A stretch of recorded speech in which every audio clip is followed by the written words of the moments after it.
And good morning. I've got a little bit of a studio set up today, but that's another story. Today, I'm going to talk with Nico Roche.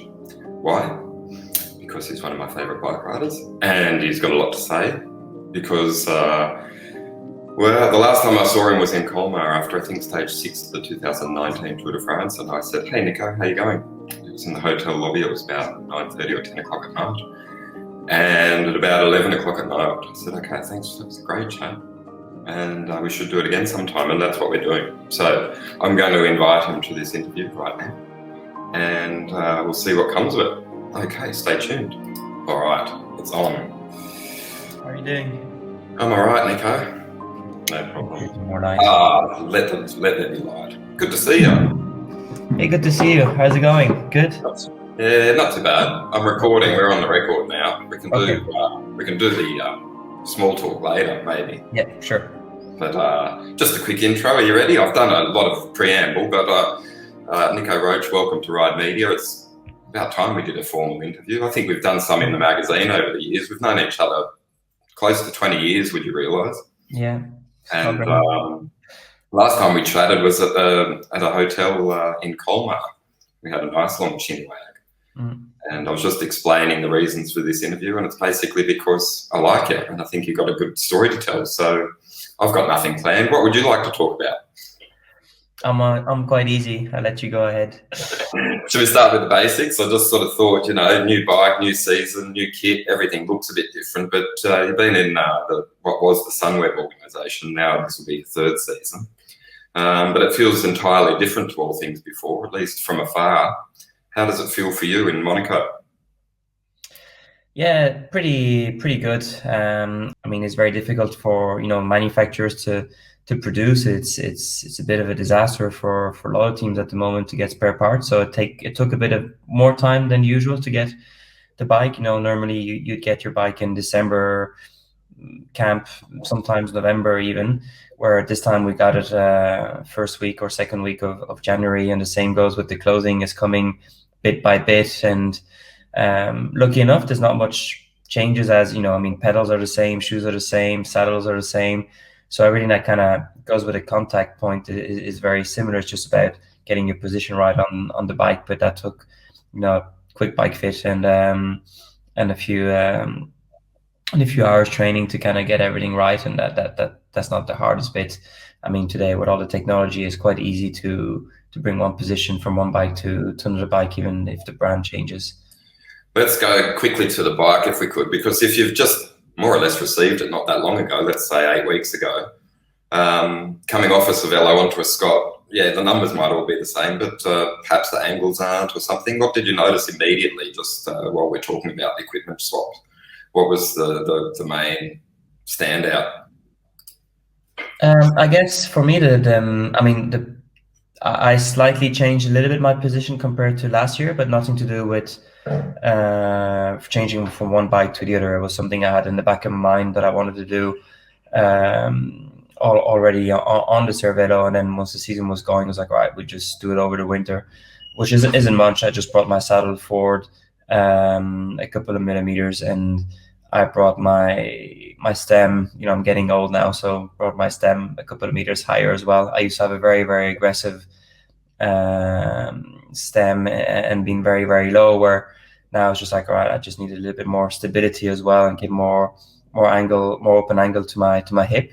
So nothing to do really from changing one brand to the other. It was more a few changes that I had in the back of the mind, and I had talked with the coaches already last year that I kind of wanted to see how that went coming to the next season. So in terms of the most different part, I guess it's the first time I have now like a fully integrated aero handlebar also, and there's a bit of an angle to them as well. So that would be the main difference, where normally I was always very, very traditional, and I was always fighting to get the old round handlebars 80s style, but now I have my fully integrated carbon aero and also angled handlebars. Angled as in forward sweeping or backward sweeping? Forward, which is good for me because my cleats are quite forward on my shoe, which means that if I get out of the saddle. If they were going backwards, I'd be hitting my knee in the bars, which is one of the reasons why I never had the aero bars before, because until recently, the bars went backwards rather than forward when they were aero. I didn't really mean to talk about equipment. You're cool to talk about it a little while. People like to know stuff. Yeah, sure. Yeah. So do you feel more aero now that you've got your aero handlebars? I'm not sure if I'm feeling aero, but it's just, it's just getting used to the grip basically. And it sounds stupid, but when you're going down on the descents, it's from going, for example, from the hoods to the top bar or down below. It's just feeling the grip so you don't miss it or catch it right. Or when you're training and taking your time, it doesn't make any difference. But when you're in the heat of the race and you're changing constantly your hand position, it's important to get a good feel for your bars. So that took a bit. I think in terms of the paint job, I don't know if you've seen one of our bikes in real, but unfortunately photos don't do it as best work, because the detail and the painting just does not come up on any other photographs. It's the paint job is really, really astonishing. Actually, I really like it. I think the geometry is pretty good as well. It's incredibly how thin the top tube is, actually, if you want to go back into debates now with the CPA, UCI and all that. For example, one of the conditions that we were asked to at the start of the year was not to go in the aero position because our top tubes were really, really thin. And I was just taking extra risk of breaking them. So whatever the UCI had decided, our team had already decided we were not going to go and descend in the aero position just to save the top tubes, which is, in my sense, fair enough. We all know the top tube today is more about keeping the bikes right rather than actual support, so that they're really, really paper thin. Okay, so right. That's interesting. I mean, a bike is not meant to be sat on the top tube. I'm not going to go into politics now, but with all the fights about it at the moment, about descending on top tubes, and I think a lot of people think it's just about, yes, we're professional and it's showing the example, yes, no, but we can do it because we know how to handle our bike or whatever excuse they can come up with. But it's not good to you when you break every single bike when you get to the bottom of the descent, when you're putting your weight on it and you're not supposed to. So I think safety was definitely a battle to go for, but I'm pretty sure manufacturers are happy now because they'll get quite some hassle of justifying those broken bikes sometimes. Okay, so you've known people who've broken bikes by doing the aero tuck on the top tube? I have, yeah. Okay. You yourself? Nope. I don't do the top tube. I've never done it. I was strongly against it, so for me, it's not a problem. Okay. Well, I've never done the top tube, and I mean, I could see why some riders did it, and that was fine for me. I was more my battle was never the top tube. For me, it was the guys when they're riding in front of the bunch with their hands off the bars. And it's like, okay, yeah, they're professional, they know what they're doing, but you're also putting at risk 150 guys who are on your wheel. And sometimes it takes a bit of wind. It takes a pothole. It doesn't take much before your hand slips, and you're going to take half the bunch. So I thought for the little amount that you gain from it, it wasn't worth it. So that was kind of more my battle. The top tube, like I said, I know from personal friends, professional and not professional, who have broken their frames from going down on the top tube. Probably one of the reasons why I didn't do it. Like I said, for me, it was not so much about crashing, it was more about breaking your bike. Yeah, okay. Well, that's interesting. Yeah, I think it was Adriano Mallory who had the terrible accident with his hands over the top. And anyway, there was some careers have ended by trying to get aerodynamic advantages with positions that they probably shouldn't be riding. Yeah, I mean, back you probably would have remembered the Spinacci bars, and we took them out because they were dangerous, and you actually had something to hold on to. So imagine now they're just in the Spinacci bars position, but not grabbing them. So it's like, all right, we banned the Spinacci bars for being in that aero position, and now suddenly we're in that aero position with no bars. It's even worse. Bring the Spinacci bars back. Yeah, 1997 looks like a strange season when you look back, because there's these funny little things like you're talking about out the front of the handlebars. But that came and went very when I was junior. I loved them. Because you're down in Canary Islands or somewhere, is that right? Yeah, I'm in Gran Canaria, actually in a apartment, but it's like apartment hotel type of thing. Okay, right. Miss home. I wish you were back on the Côte d'Azur. No, I mean it's been quite a long winter already now, and I think it was good for me as well to just to go away away from home. You know, when you're home, you get comfortable and you get into habits, good and bad habits. You get easily distracted, friends, family, and lots of things to do. And there's moments where it's just good to go away. And so for me, it was just important to kind of escape my daily routine and get a good 2 weeks block in good weather and just for a bit of a change. Anyone who follows you on Instagram knows that you sort of clearly still love riding your bicycle. And if there's ever been a life of bike, it's yours. Like everything about your life's been surrounded by cycling. After 36 years of it, you sort of think one day you'll wake up and think, I don't know if I'm going to have the motivation. I don't know if I care to do this any longer. It's not no fun anymore. Or is it every day you wake up and think, Ripper, I get to ride my bike. How does it roll for you? No, I have up and downs.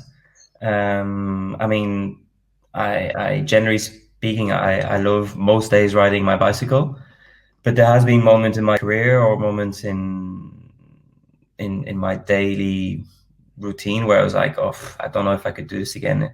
Sometimes when it just takes you just a little bit too much energy to lose that extra 2 kilos and you're suffering, or sometimes just the risk taking, you're saying, is it worth it? I've had enough crashes. Is it worth taking another crash that, could damage me for after my career as well? So a few times there's a few things that goes through my mind, but lucky enough, when I get on the bike, I'm very capable of just unplugging that switch again and just focusing on what I have to do. And once I'm there, it's like, okay, I don't go and take risks that I don't have to take. But then once I'm on the bike, it's just part of the game. And if I have to go flat out during the descent, I'll do it, or put the guys in position before the sprint, I'll do it as well. But there are moments when I just kind of reflect and saying, oof, today was close. Could have had another bad crash today, or I think sometimes the weather is worse actually. When you come up after those rides and you're just, you get in the bus and you're just saying, what am I doing on the bike? I think at any level, from amateur to professional, that hits every single one. When you get those frostbites on your fingers. Okay, now in Australia, you're not going to get frostbite on your fingers, but back in Europe, it's quite common for quite some months in the winter. And even after training, you come home and have to wait like a half an hour before I can get in the shower because my whole body's just burning from the cold, actually, from the blood trying to go back to your feet and hands. So there are moments where I'm saying, wow, I could be doing something else, but then no, there's also like now, yes, I didn't have to go 2 weeks to Gran Canaria to train. I could be at home in Monaco, and one of the reasons why I lived in Monaco is because I always said that the great thing about Monaco is I didn't have to go on training camps because the weather was good most days. But still, it's more about just breaking the routine and going away. And I have to admit, I'm actually enjoying it here. I haven't been here since 2014 when I was at Saxo Bank. So it's actually funny, not much has changed since then. Same hotel, same roads. And back with training here with Roman, the two of us called each other and said, all right, we need to go get a good block of training. He had terrible weather in Czech Republic, and the weather in Monaco was okay-ish. So we said, all right, let's go down 2 weeks and get a good training block and help each other out with keeping the diet right and focusing on just training and recovery and getting into the best shape possible for the season. You just talked about weight. I mean, it's come up a couple of times. I just wonder, after this long span that you've had, there's various roles in the team, including GC bloke for many years at AG2R in particular. Just talk to me about just the way that your body's changed over the years. And does it feel like at 36 you're sort of you're stronger than, in your early 20s when you turned pro? And, is there some kind of overall change that you can notice aside from just being older and maybe a little bit less flexible? Yeah, I am getting older, more gray hairs, all right. And I find for me the worst is, for example, last year I was probably one of the leanest in my career, and in terms of weight, I was still 2 kilos heavier than my ultimate weight back when I was racing GC quite some years ago. So one of the things that I noticed is muscle mass when it gets old weighs more than when you're a puppy with uh, with your what do you call it, your baby flesh, no, but or baby fat. But yeah, realistically, the biggest change for me has been that I'm leaner than years ago, generally speaking, over the year. Because I've always been lean in the key events. It's just sometimes in the winter it was easier to pick up more weight and then to drop it. Where now I'm leaner all year long, but I'm just globally, I'd say about 1.5 to 2 kilos heavier than what I used to be, and that's all year long. So from January all the way to December the next year. Apart in where my first years I used to put on a bit more weight in the winter, but then I was able to lose it a lot quicker as well. Where now I have to realize that I have to be careful all year long, also because the level is just grown. And there's no more preparation race. You go to the first race and you have to be already in really good shape, or else you're struggling. So you just see it. The racing is on from day one of the season till the last race of the year. So you just have to be fit all year long. So I think I'm still, I've definitely put on power, and I could see it. It's easy now with numbers, and power meters are relatively the same over the years. So I could see my progression. But I can also see that, the peloton is generally going a lot faster, especially at the start of the year. Okay, well, you just answered my next question. I was going to say, if the muscle now, as you're older, is heavier, is it also stronger? Mm. Like, probably. I It don't is, know. yeah, yeah. Yeah. Today, and I think also with, the how things have been developed over the next few years. I mean, diets, training, everything is there's so much new novelties and knowledge and information and access to information today. There's so many specialists in the teams to help you with your diet and your training that generally speaking, I've still I've still progressed and still progressing, and sometimes I'm actually impressed when I do some of my 20 minutes test where I'm still doing some of my PBs over the year. It's just that like I said, that the weight is always different because I am heavier than what I used to be, but yeah, my muscle is. But the problem is, I'm heavier, more muscle, more power. But what works better is less muscle and less power. Okay, Yeah, interesting. the extra weight just kind of kills it basically. Right, right. I've fluctuated a little bit in recent months. So I went down to a very lightweight, and it was certainly a lot easier to ride a bike.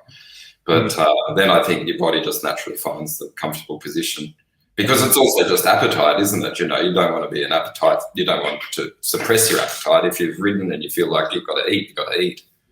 But Well, especially today at 36, I think that's the main difference. My will to starve myself is not as great as what it was 10 years ago.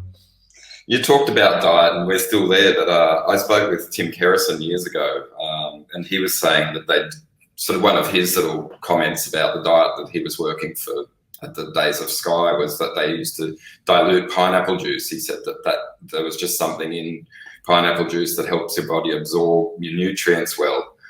Do you know about that? Did you work with Tim on that? And that's one anecdote. But is there something now in 2021 that you're doing in terms of diet that, if you'd been told to do that as a young man, you would never have attempted it because it just didn't seem to make sense? Is there? You said diet's changing. Talk to me a little bit. Can you give a specific example?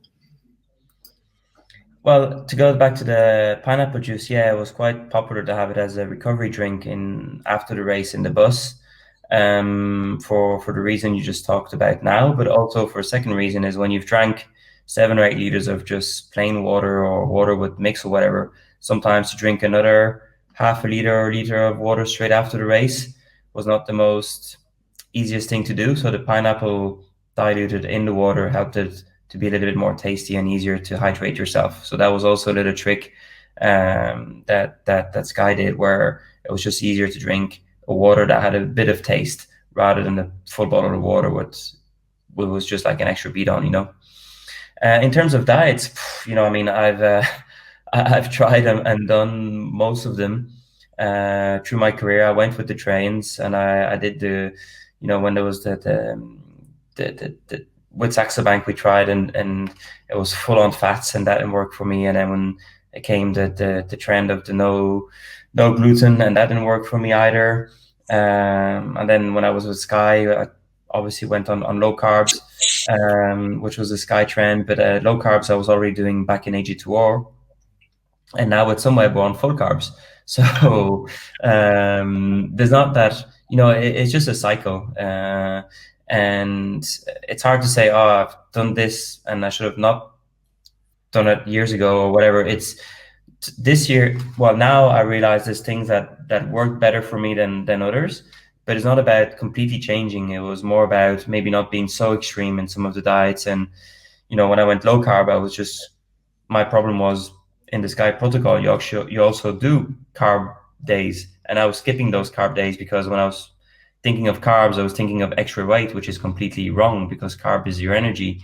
So, but at the time, not to take 500 grams of extra water from the glycogen from the pasta, I would try and keep a low carb diet all year long. So obviously sometimes when you're out at the race, it was a lot easier to have a hunger flat because you just empty your reserves, and it's not, especially on a stage race, there's not as much, you cannot regain those reserves once your glycogen levels goes down. Doesn't matter how much you eat on the race because you're just not compensating your losses from the race.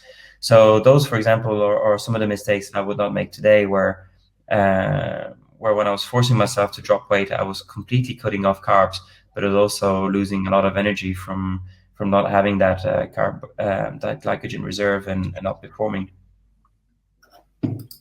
I think that's terrific insight. Thanks for being, explaining that through, because it's, everyone takes their cues differently, and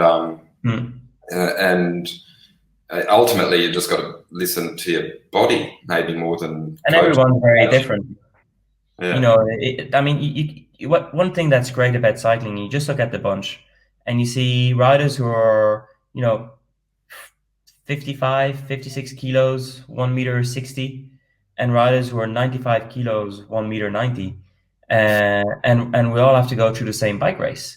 So it's actually quite amazing, the diversity of body shapes and size that you have in a peloton. So obviously everyone has a different muscle type, muscle fiber, but also body composition. But even in terms of your body rhythm, some riders might burn naturally the metabolism 2,500 calories, and some others 1,700 calories as a base level. So just between that, your diets are completely different. There are riders who absorb carbs very easily. There are riders they can eat junk food every day and they have no problem with diet. Just everyone has to kind of find their balance and what suits them or doesn't suit them. Yeah. What about genetics? I mean, we've talked about the life of bike, and then how you're managing your training and your bicycle position and your diet and everything. But how important was it to be Stephen's son? Do you think it would have been? You can't answer it any other way. But was his genetic makeup what helped you forge a career of your own, or was it the fact that he and the life that he brought surrounded you with cycling, and you basically came to it and developed into the rider you've become? Does that make sense? Yeah, it does. Well, I mean, I always said that one of the biggest battles I had with my dad was when I decided to go and focus on cycling only. At that time, he didn't quite believe in me. He thought that I was still quite young, and at the time, being a 19-year-old wanting to turn pro was difficult. You had to be 22, 23. It wasn't as popular as now to sign juniors almost. So back then it was complete different vision about it. It was like, all right, you do your under 23s, and if you're really good, you might turn pro the second year or the third year. But it was very rare to turn pro after the first year. After the second year, it was more third or fourth year. Sorry. So at that time, I was like, no, no, I think I have it. Give me. I'm not going to go to university because the universities that I had chosen weren't giving me 3 days to be able to train, and I had to be present, and I could only miss so many days per trimester, so it wasn't going to work out. So I said, all right, give me 1 year, and if I don't make it in a year's time, I'll go back to uni and study, and that's it. But believe me, I think I can make it this year. So we made a deal, and he says, all right, work in the hotel for the first 6 months, so from October till most likely April, and once the season really kicked off in April, then I was only working part-time in the hotel when I had spare time from coming back from races, or depending on my program, he just was more going to help rather than proper work there. But the condition was that I was still going to do something. I wasn't professional, so there was no way I was just going to ride my bike. That was a condition. So I turned pro a couple of months later, and that was done. But until then, it was quite difficult. And like I said, but ironically, I was always brought up in cycling, and I was thought of being a professional cyclist later on in my life, or to give it a chance at some moment. But I always saw cycling as something that I enjoyed. It was fun, and for me as a kid, it meant independence and escaping. I used to live in a very small village, well, initially in Ireland, and a very small village close to Paris. And the only way that I could go and see friends, or go and play soccer with them, or go and play tennis, was using my bike. So for me, cycling and using my bike was my way to escape and to have my independence, and not depend on my parents to drop me off to my mates, or to the football stadium. And then when I went to Ireland, then when we moved back to Ireland the second time, my dad was asked to go and give a prize to, it was the last race of the year, and they were giving the annual prize. It was some kind of a league that they had on, and it was an underage race. So took my mum's bike. We stopped on a bike shop on the way to get me a pair of cleats and bike shoes, and off I went with some of my dad's spare clothes, and I finished second. And I said, "Oh, can I have a bike for Christmas now?" And that was done, and I just kind of cycled. But at the time, I also played soccer. And then after I stopped soccer, and I went into rugby school in Blackrock College in Ireland until I was 16, and then did my cruciate ligaments. So that was done. And the best therapy for cruciate ligaments is cycling. So then I kind of focused a little bit more on cycling, and then in my scholarship at the time. And because education was always a priority for my dad, and I just got better at cycling when I was only cycling. And at some point I said, all right, I want to give it a go. Okay, I mean, probably people who have followed your career know that story, but it's good to get around that. But can we talk just a little bit about the expectations of 2021? Is it going to be a season? Is it going to go all the way like they're sort of having in the mind's eye, or do you think it's going to get interrupted? You're living over in Europe, you know the scene better there than I do. Does it feel like it's going to be possible to race bikes all through the summer? I hope so. I hope so. Today with Roman, he's racing Tirreno in 10 days, and we were looking at the news in Italy, and there's already I think it was on Cycling News or something, they already had saying that Siena is going on lockdown and Tuscany is in red zone, but they will host Strade Bianche. So at least that's some good news. But I mean, today, well, I think every rider's reflex today is look at how the virus is evolving, and how the zones where the racing is happening are evolving as well. Is it red zone, or events tolerated or not? And I think it's one of the things that everyone has in the back of their mind at the moment. Everyone's scared that the season doesn't happen, but I think so far in cycling races has been so few cases, and we've managed to kind of keep the bubbles right, that I can't see it not happening. But it will be more depending on governments if they close down with more restrictions again. But once again, I can't see it being as strict as last year, because it would just be a disaster for every economy in Europe. So I can't see the full of Europe closing down fully. But I am afraid that some of the events, because they need the crowds, because they need tourism, might not go ahead. Yeah, difficult times, eh? I hope that we see you racing your bike again soon. Thanks. Um, I'm going to be Catalonia actually in a couple of weeks. okay, and then the schedule. What have you got on the? What's your role? You sort of morphed into road captain. Is that what we call you? Yeah, road captain. Yeah, you happy with that? I'll be. It hasn't been quite established after Catalonia because the team was waiting on the course from the Giro and the Vuelta to decide about Grand Tour. So that has been done now a week ago.